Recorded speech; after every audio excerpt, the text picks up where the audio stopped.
Halo teman-teman, kembali lagi dalam Pastor Academy Plus. Kali ini tetap membahas soal kinematika gerak pada materi fisika. Oke. Sebelumnya kita udah membahas tentang kinematika gerak, yaitu di bagian perpindahan dan jarak.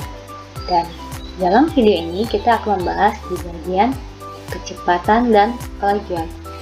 Di dalam kinematika gerak, kecepatan kelajuan itu merupakan besaran yang digunakan dalam kinematika gerak.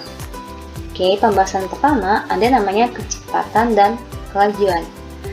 Di dalam kecepatan merupakan besaran vektor yang mana artinya memiliki nilai dan arah. Di dalam kecepatan ada namanya kecepatan rata-rata, yaitu perpindahan dibagi waktu, sama dengan delta x per delta t. Di mana delta x itu x2 dikurang x1 per t2 dikurang t1. Ada kecepatan, ada namanya kelajuan. Kelajuan merupakan besaran skalar yang artinya ya hanya memiliki nilainya saja. Kelajuan rata-rata V sama dengan jarak yang ditempuh dibagi waktu S per T.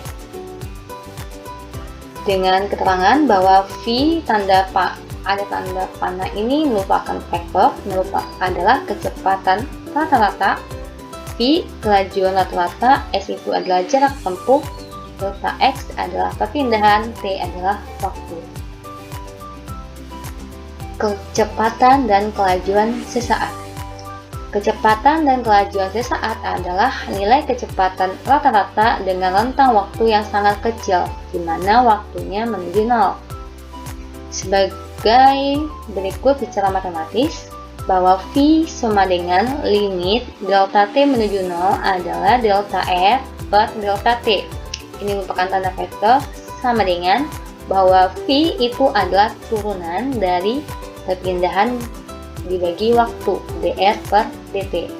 Sebagai contoh, misalkan posisi sebuah partikel berubah setiap detik dengan persamaan R 3T kuadrat plus 2T, maka kecepatan sesaat partikel tersebut adalah, kita ingat bahwa V sama dengan dr per dt, di mana dr-nya itu tadi adalah 3T kuadrat plus 2T dibagi dt, sehingga bahwa V itu sama dengan 2 dibawa ke depan, 2 kali 3 dikali T plus 2. 2T bagi T adalah 2. Sehingga 2 kali 3 T sama dengan 6T plus 2. Ini merupakan kecepatan sesaat partikel. Besaran selanjutnya adalah kecepatan dan kelajuan. Kecepatan rata-rata. Kecepatan merupakan besaran vektor yang mana memiliki nilai dan arah. Di dalam kecepatan rata-rata ada sama dengan kecepatan rata-rata dibagi waktunya.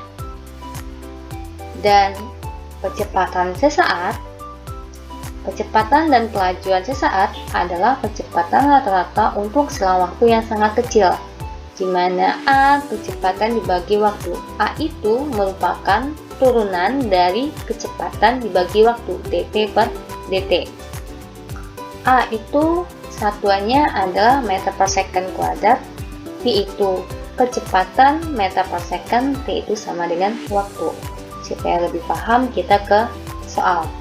Contoh soal, seorang supir mempercepat mobil dari keadaan diam hingga berkecepatan 12 meter per second setelah 3 detik.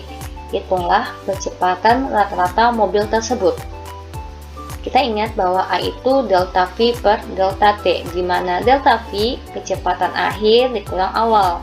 Kecepatan akhirnya 12, awalnya diam, artinya dia 0. Jadi 12 dikurang 0 dibagi waktu yang digunakan 3 dikurang 0. Jadi 12 bagi 3 adalah 4 meter per second kuadrat. Itulah kecepatan rata-rata mobil tersebut. Contoh yang kedua, sebuah bus bergerak dengan kecepatan yang berubah tiap detik. V sama dengan 0,454T kuadrat plus 2T. Hitunglah percepatan bus pada detik ke-10. Jika ketemu soal kayak gini, membentuk dengan waktu yang sangat singkat, artinya kita menggunakan rumus percepatan sesaat. Oke. Kecepatan bus merupakan turunan pertama dari fungsi kecepatannya, di mana A dv per dt. Jadi kita masukin bahwa nilai V-nya 0,54 T kuadrat plus 2T per dt. Sehingga 2 dimajukan ke depan, 2 dikali 0,54 adalah 1,08 T per tambah 2.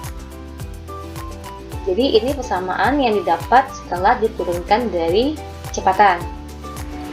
Jadi percepatan saat T-nya 10 second adalah tinggal kita substitusi nilai 10 ke dalam persamaan A, sehingga didapat A sama dengan 10,8 di 1,08 dikali 10 adalah 10,8 plus 2, sehingga percepatannya adalah 12 meter per second. Oke, semoga bermanfaat dan selamat belajar.